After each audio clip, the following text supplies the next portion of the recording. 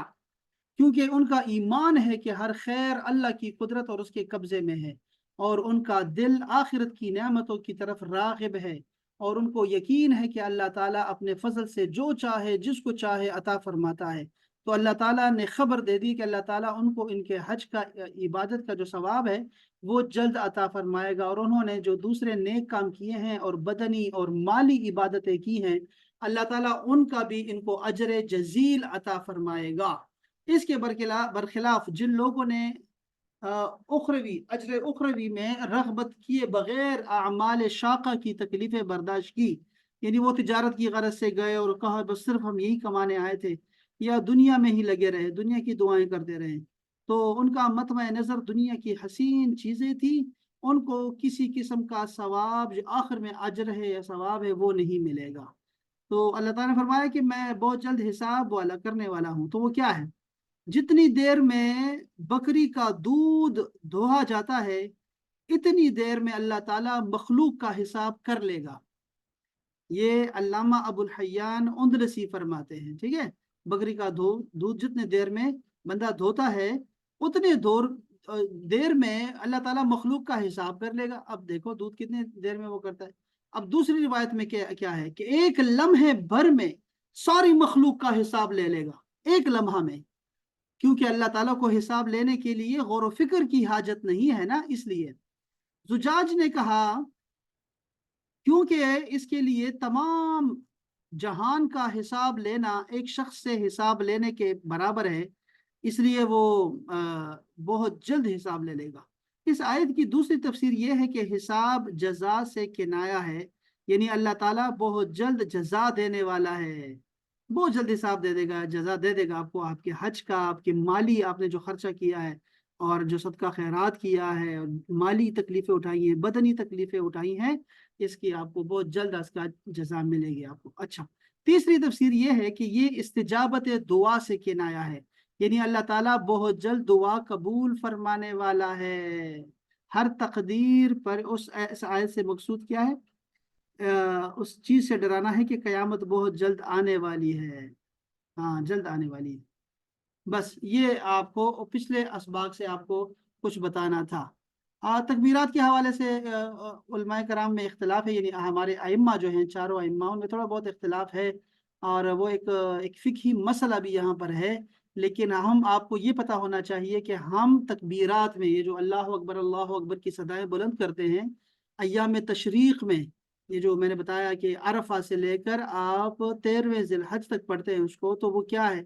اس میں ہم جو اتباع کرتے ہیں، جن کے مذہب پر ہیں، وہ امام اعظم کا مسلک نہیں، یعنی ان کا مسلک تو ان کا ہے لیکن امام اعظم کا فتویٰ نہیں، بلکہ ان کے شاگردوں کا فتویٰ ہے جس پہ ہم عمل کرتے ہیں۔ ہاں جی، یہ یاد رکھیں بس میں مزید زیادہ باتیں اس میں نہیں کریں گے، اس کو نکل جاتے ہیں۔ اچھا، میں جو آپ کو بتانا چاہ رہا تھا اس میں بھی، اللہ اکبر اللہ اکبر، کیا پیاری باتیں ہیں، پیاری باتیں ہیں۔ یہ حاجیوں سے مصافحہ کرنا اور حاجیوں سے معانقہ کرنا، گلے ملنا، اور حاجیوں کو چومنا، ان کی پیشانیوں کو چومنا، اس کے بارے میں آپ کو کچھ ترغیب دینی ہے، ترغیب، شوق دلانا ہے آپ کو۔ لیکن اس سے پہلے حاجی کو ابھی حج میں رہنے دیں۔ حاجی جب یہ بڑا ہی آسان طریقے سے انہوں نے حج کا طریقہ بھی سکھایا ہے، لیکن آمنہ اگر آتی نا تو میں آپ کو بتاتا۔ آمنہ آئی کہ نہیں آئی؟ کون آیا؟ 8 لوگ کون آئے؟ عائشہ آئی ہے بس، باقی آمنہ نہیں آئی، ورنہ میں آپ کو سکھاتا ابھی۔ لیکن انشاءاللہ پھر بعد میں جب بھی انشاءاللہ کوئی حج پہ جائے گا نا اور میں حیات رہا، زندگی رہی نا، تو پھر آپ نے انشاءاللہ تعالیٰ آپ کو سارا طریقہ دوبارہ سکھاؤں گا انشاءاللہ۔ اچھا جی، مدینہ پاک کی حاضری، اس کے بارے میں یہ صرف اس لیے نہیں بتا رہے آپ کو، میں نے پہلے بھی بتایا تھا کہ آپ جو ہے وہ مدینہ پاک کی حاضری کیسے دیں گے، وہ تو آپ کو کتابوں میں مل جائے گا۔ آپ کو یہاں میں صرف ترغیب دلانا چاہتا ہوں اور ترہیب، ڈراوا دینا چاہتا ہوں صرف، کہ مدینہ پاک کی حاضری بہت لازمی ہے۔ آج کل جو لوگ پیدا ہو گئے ہیں نئے نئے، وہ کہتے ہیں کہ حج جو ہے وہ مکہ میں ادا ہوتا ہے سارا کا سارا، یعنی کہ حرم شریف بھی مکہ میں ہے، بیت اللہ شریف، اور مطاف بھی، یعنی ادھر طواف وغیرہ بھی مکہ میں ہوتا ہے، سعی بھی وہاں مکہ میں ہے، مینا بھی، مزدلفہ بھی، سب کچھ تو ادھر ہے۔